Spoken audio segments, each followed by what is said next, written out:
నిన్నటి నుంచి ఆర్టీసీ బంద్ ఉంది.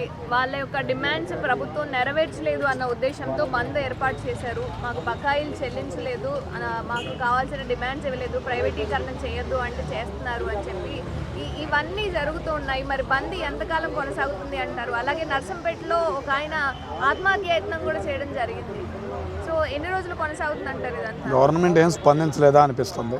డిమాండ్లన్నీ ఒప్పుకున్నాం, ఒకటో రెండో డిమాండ్ల దగ్గర ఈ బంద్ సాగుతుంది అని నిన్న దాకా అన్నారు. కానీ చూస్తుంటే చాలా ఆపారా అన్న ఫీలింగ్ కలుగుతుంది. కార్మికులు లబోదిబో అంటున్నారు. మరి గవర్నమెంట్ ఎందుకు స్పందించట్లేదో అర్థం కావట్లేదు. అట్లాగే ఓ పండగ చేసుకుంటున్నారు ఈ ర్యాపిడ్ కానీ మిగతా వాళ్ళు కానీ ఆటో కానీ. చివరికి మెట్రోలో కూడా జనం పెరిగిపోయారు. అటు రైల్వే మెట్రోలో జనం పెరిగిపోయారు. యొక్క ఆర్టీసీ స్ట్రైక్ అయ్యేప్పటికి ఎంత స్పందన వస్తుంది మిగతా వాటి మీద. మరి ఎందుకని గవర్నమెంట్ స్పందించట్లేదు? రేవంత్ రెడ్డి గారి దగ్గరికి ఈ విషయం వెళ్ళిందా లేదా? మంత్రి గారు ఏందనేది మంత్రి గారు కూడా ఏం మాట్లాడట్లేదు.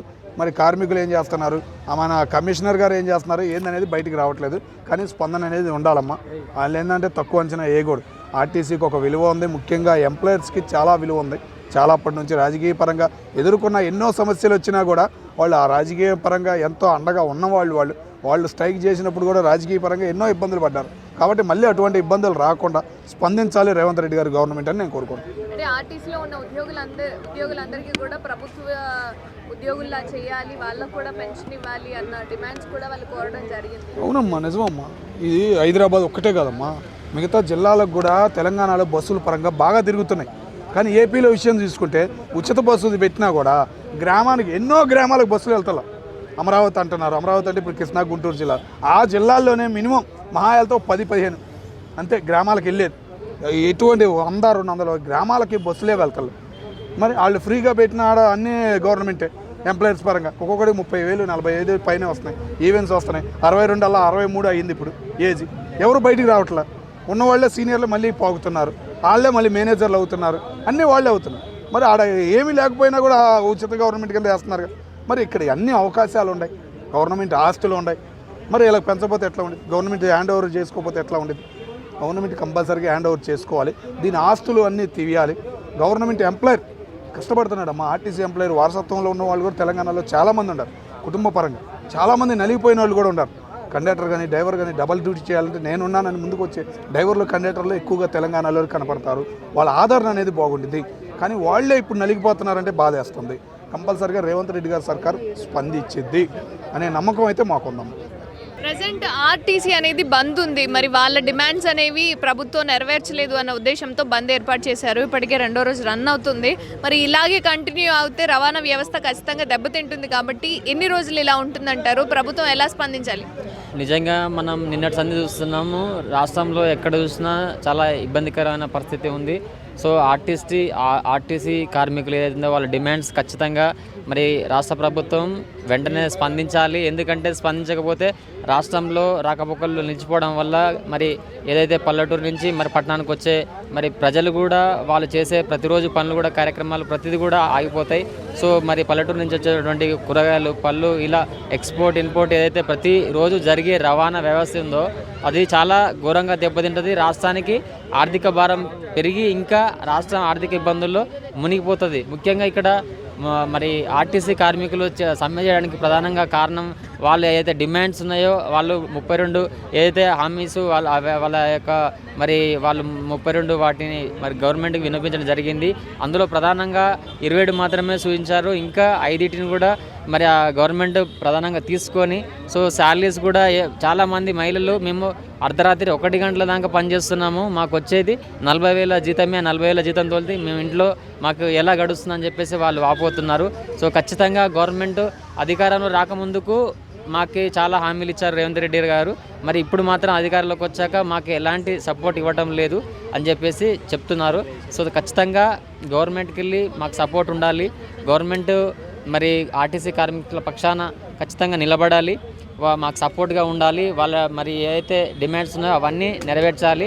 సో మరి వ్యతిరేక పార్టీలు కూడా మరి ఈరోజు చాలా రాణిగంజ్లో కానీ ఎన్జీబీఎస్లో కానీ చాలా ప్రతి చోట కానీ పెద్ద ఎత్తున భారీ ఎత్తున మరి ఆర్టీసీ కార్మికులు మరి నిరసన వ్యక్తం చేస్తున్నారు. ఇది ఎన్ని రోజులు ఉంటుంది, ఇది ఖచ్చితంగా మా డిమాండ్స్ నెరవేరే వరకు మేము ఖచ్చితంగా ఇలానే కొనసాగిస్తాము. ఈసారి మాత్రం తగ్గేదే లేదు. మరి రీసెంట్గా మరి ఒక ఆర్టీసీ డ్రైవర్ కూడా నిజంగా చనిపోవడం కూడా చాలా బాధాకర విషయం. దయచేసి మీరు ఎవరైనా సరే డ్రైవర్లు ఇట్లా ఆర్టీసీ కార్మికులు ప్రాణాంతకంగా అక్కడ దాకా తీసుకురావద్దు దయచేసి. సో ప్రాణాలు అనేది చాలా ఇంపార్టెంట్ కాబట్టి కుటుంబ బాధ్యత మీరే చూసుకుంటారు కాబట్టి ఇలా ఎవరు చేయకండి. ఖచ్చితంగా రేవంత్ రెడ్డి ప్రభుత్వం ఏదైతే హామీలు ఇచ్చిందో వాళ్ళకి ఖచ్చితంగా నెరవేర్చే విధంగా ఉండాలి. ఇక్కడ చాలామంది ఇక్కడ సిటీ నుంచి పల్లెటూరుకి వెళ్ళేవారు కూడా చాలామంది ఇబ్బంది పడుతున్నారు. ఈ బంద్ కూడా చాలామంది తెలియదు. ఈ రోజు నుంచి చాలామందికి ఈ బంద్ గురించి తెలిసింది. సో చాలామంది కూడా అందరూ చాలా ఇబ్బందికరమైన పరిస్థితి. ఇంకొకటి పెట్టిందే ఫ్రీ బస్సు. ఈ ఫ్రీ బస్సులో కూడా మళ్ళీ ఇలా రవాణా వ్యవస్థ పోతే చాలా 100 కోట్ల నష్టపరిహారం జరుగుతుంది. అటు ప్రజలకి, ఇటు ప్రభుత్వానికి, అటు చాలామందికి వచ్చే ఇతర రాష్ట్రాల నుంచి వచ్చే వాళ్ళకు కూడా ప్రభుత్వానికి చాలా నష్టపరిహారం ఉంటుంది. అంటే ఇదే అదనుగా ఆటో డ్రైవర్లు కావచ్చు, ఓలా, ఊబర్, ఈ ప్రైవేట్ కంపెనీస్ ఏవైతే ఉన్నాయో వీటి యొక్క ధరలు కూడా పెంచడం జరిగింది. మరి ఇదే అదనుగా ఇలాగే ఉంది అంటే తర్వాత మళ్ళీ మార్చుకోవడానికి ఇబ్బంది అవుతుంది కదా. అవును, అంటే ఇప్పుడు ర్యాపిడో, ఓలా, ఊబర్ ఈ కార్లు అయితే ప్రతిరోజు జరిగే చాలా ఛార్జీలు అయితే ఎక్కువ. మరి ఎక్కడి నుంచి ఒక 2-3 కిలోమీటర్లకు కూడా చాలా ఛార్జెస్ చేస్తున్నారు. సో వెళ్ళే వాళ్ళైతే చాలా మెట్రోలో కూడా చాలా పబ్లిక్ ఉంటున్నారు. ఎక్కడ వెళ్ళినా కానీ చాలా ఇబ్బంది పడుతున్నారు ప్రజలు. సో దయచేసి ప్రజల దృష్టి ఆలోచించి ప్రభుత్వం వెంటనే స్పందించి వాళ్ళ పట్ల ఏదైతే ఆర్టీసీ డిమాండ్స్ ఏమున్నాయో అవి వెంటనే స్పందించి వాళ్ళకి ఉపయోగపడే విధంగా ఉంటే బాగుంటుంది. ఇటు తెలంగాణ ప్రభుత్వం కూడా ఆర్థిక రెవెన్యూ వెంటనే మెరుగుపరచాలంటే ఇలా భారీ నెలలు ఇట్లా చేసుకుంటూ పోతే మరి ప్రభుత్వం కూడా చాలా దెబ్బతింటుంది. అస్తవ్యస్తంగా ప్రజలు అన్ని వ్యవస్థల మీద చిన్నతర పరిశ్రమ, ఒక టీ కొట్టు పెట్టి నడుపుకునే వాళ్ళు కానీ, చిన్న కూరగాయలు అమ్ముకునే వాళ్ళు కానీ మరి రాష్ట్రంలో ప్రతి దాని మీద భారం పడుతుంది. ఆర్థిక ఇబ్బందులు ఎదురవుతాయి. ఇప్పటికే రాష్ట్ర ప్రభుత్వం ఆర్థిక ఇబ్బందుల్లో ఉంది. మరి ఇలా చేసుకుంటూ పోతే ఇంకా అప్పుల్లో కూడుకోబోతుంది. ఇచ్చిన హామీలు 6 గ్యారెంటీలే అవుతుంది. సో మహిళలు చాలా తీవ్ర ఆందోళన వ్యతిరేకత చేస్తున్నారు. వీటన్నిటిని చక్కదిద్దాలంటే మరి రాష్ట్రంలో మరి వచ్చే అత్యధిక మరి రెవెన్యూ మన రవాణా వ్యవస్థ. సో ఇలా చాలా వ్యవస్థలు ఉన్నాయి. సార్ వీటన్నిటి కూడా చక్కదిద్దాలంటే మరి రేవంత్ రెడ్డి గారు, సార్ సీఎం మీరు చాలా దయచేసి మీరు ఎంతనే స్పందించి వాళ్ళకి డిమాండ్స్ నెరవేర్చే విధంగా ఉండాలి. సో వాళ్ళు ఎవరైతే ఉన్నారో ముఖ్యంగా ప్రాణాలు కోల్పోకుండా ఏవైతే మరి ఆర్టీసీ కార్మికులు చాలా ప్రతిరోజు లేచిన దగ్గర నుంచి ప్రతి కార్మికుడికి జర్నీ ఇంపార్టెంట్. ఎక్కడికి వెళ్ళాలన్నా ఒక యాక్టర్ అయినా, డాక్టర్ అయినా, ఒక కామన్ మ్యాన్ అయినా ప్రతి ఒక్కరు ఎక్కడి నుంచి ఎక్కడ వెళ్ళాలంటే కూడా రవాణా. సో ఆర్టీసీ అనేది పెద్ద వ్యవస్థ. సో మన హైదరాబాద్లో చాలా ఎక్కువ బస్సులు ఇండియాలోనే నడిచేటువంటి మన హైదరాబాద్. సో ఇలాంటి మరి హైదరాబాద్లో ఇన్ని బస్సులు నడుస్తున్నాయి కాబట్టి రవాణా వ్యవస్థ ఆర్థికంగా వాళ్ళ పెద్ద ఎత్తున మరి ముందుకు సాగాలంటే ఖచ్చితంగా ఆర్టీసీ యొక్క డ్రైవర్లు వాళ్ళ యొక్క డిమాండ్స్ని మరి ప్రభుత్వం ఒప్పుకోవాలి, ముందుకు తీసుకెళ్లాలని కోరుకుంటున్నా. తప్పకుండా థ్యాంక్ యూ.